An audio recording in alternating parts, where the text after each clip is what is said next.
And we are back with the fifth segment of the GSMC Basketball Podcast presented by the GSMC Sports Network. And in this fifth segment, we are going to talk about DeMar DeRozan and some of the things that he has to say, that he had to say on the podcast, or on a podcast, excuse me, about him, the Raptors trading him all the way back in 2018, 2019. So I'll give you the quote, and then I'll sort of explain the backstory behind this quote, and the big problems, and like this, that, and the other. So the trade effed me up. This is quote, like, quote, the trade effed me up. Toronto was the place I wanted to be. Kobe's my favorite player. I wanted to play on one team. I just couldn't beat Bron. And that year when I got traded, LeBron goes to LA. So it was like, the man I couldn't beat is gone. Please give me one more chance. End quote. Now, this is like, after like hearing this, and like, I mean, when DeMar got traded, I'll explain the whole trade scenario and the reason why he got traded. So from 2015 all the way to 2018, LeBron would make the Eastern Conference Finals and win the Eastern Conference Finals every single year.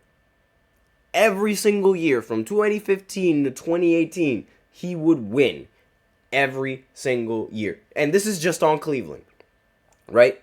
And the Raptors, they were a very, very good team. DeMar DeRozan and Kyle Lowry, they made a name for themselves in Toronto, and they put Toronto on the map.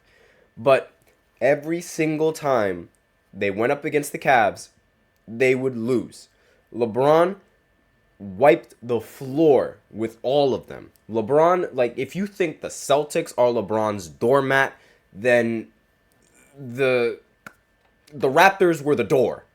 Like, that's essentially how it was when LeBron was the king of the East in, like, for the longest time. And so he made a name for himself. And, well, the Raptors, they sort of made a name for himself. And in 2016, I believe, that was when they first played LeBron that was when they first played LeBron in the Eastern Conference Finals. And it was a really competitive series. I believe the series, when it ended up going 4-2, and with LeBron winning and the Cavs winning and moving on to the finals. So that happens. Then in the next year, well, they play the Toronto Raptors again. Now, DeMar DeRozan is coming off of, this is 2017, DeMar DeRozan is coming off of a near MVP season. And he was averaging like 28 points per game, and he was a phenomenal scorer, and his game and, his style, it reminds me of Kobe when I was looking at it, because he took a lot of mid-range shots, and he, like, he barely takes the three-pointers, and his shot selection and his mid-range shot is like, it's butter. It is straight cash most of the time. But when Cleveland played against him, they got swept. So the Raptors got swept in 2017. And to be fair, I mean, like, almost every team that either the Golden State or the Cavs went up against got swept. It was really no challenge for either one of those teams in the postseason, especially against the Celtics. I mean, LeBron practically owned the Celtics for 8 years, it seems like. And so that happens, and obviously, like, the Cavs were just a much better team. Like, they had Kyrie Irving, LeBron James, and Kevin Love, along with the pretty solid Cavs roster with J.R. Smith and Tristan Thompson filling in the rest of those spots. And, they just had the better team. Makes total sense. 2018 happens, and now the Raptors are the 1 seed. Now, them getting the 1 seed is a little bit, inflated to the fact that towards the final stint of their season, they played some of the worst teams in the NBA at the time, and that pushed them to get to the number 1 seed. But aside from that, they were still the number 1 seed.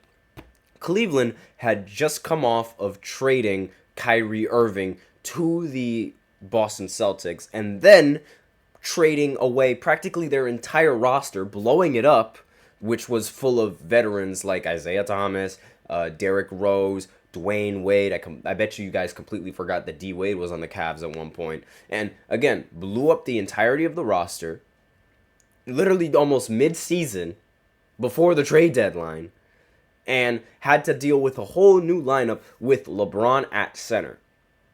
And this seemed like the year for the Raptors to win, or to at least take the series to 7 games. They get swept again.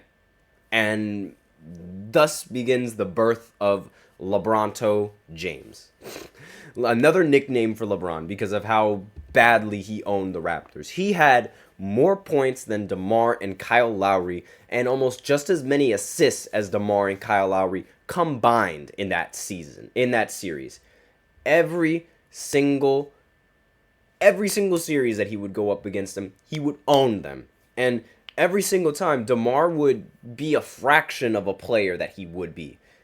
And obviously, like, this was a big problem. And I should have seen this coming, like, in 2018, because it took them 6 games to beat the Wizards. And the Wizards that year had 3 less wins than the Nuggets, who didn't even make the playoffs that year. Yeah, kind of bad. But aside from that, then LeBron decides to leave the Cavs to go to LA. The one obstacle that the Raptors couldn't get past is now gone, meaning this paves the way perfectly for them. But due to I'm assuming, like, again, I don't want to like draw any kind of bad speculations, but I'm assuming that the front office, they didn't want to take any chances with this opportunity, which thus like compelled them to trade DeMar for the monster that Kawhi Leonard is. And it proved to be incredibly effective. Unfortunately for DeMar. And it must have been really, really hard for like DeMar to see that. I mean, like, he immediately gets traded, and then the second he gets traded, they win the championship. That definitely must have damaged his psyche a lot, because it's like, was it me? Was I the problem? Like, was I really holding this team back?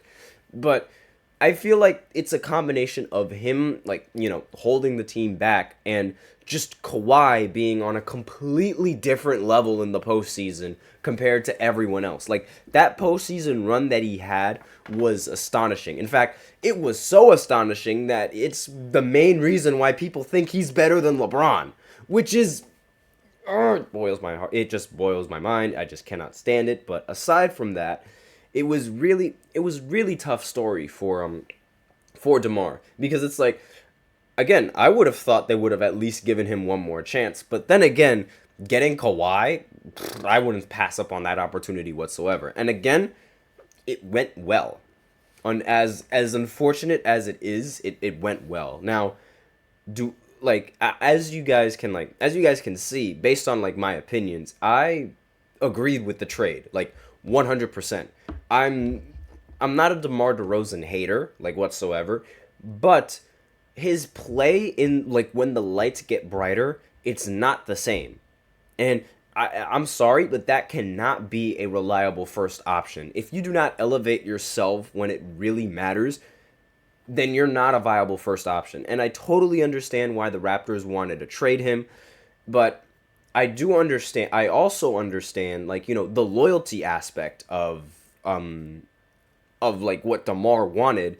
And, like, you know, he was sort of expecting the Raptors to give him, like, one more chance to, like, you know, maybe try to make it all the way and win it all. But I do also understand the Raptors' perspective, because after LeBron left, in their minds, they were like, okay, now there is absolutely zero excuse for us to not win the title. And they had to make sure they could do everything in their power to be able to win it. And getting Kawhi Leonard was by far the best option. Without a doubt, the best option. Now, Unfortunately it came at a price for giving up one of the franchise's most beloved players. Like, I know, sorry to say, and it's really sad to say, but you got to do what you got to do, and the end result could not have been better. Just, it could not have been better. And that's really, like, I mean, if they didn't win the championship, then yes, that would have been seen as, like, then I would have had very different opinions on this move. But it's the fact that they were able to win the second that DeMar leaves. All power to him. Power move play. Incredibly smart. Like, genius. And it helped them out in the end. So, in a way, he did help the Raptors win their first championship. In a way. But aside from that, that's the end of the fifth segment, and therefore that's the end of the show. So thank you so much for tuning in to the GSMC Basketball Podcast, presented by the GSMC Sports Network. Your support means a lot to us, so please remember to subscribe to the show and leave a positive review. It really does make a difference. We also invite you to follow us on Facebook, Twitter, TikTok, and Instagram. For more content and updates, as usual, please remember to use the link in the description to get your comments recognized, or the link displayed below the ticker on every single show segment. It is gsmcpodcast.net.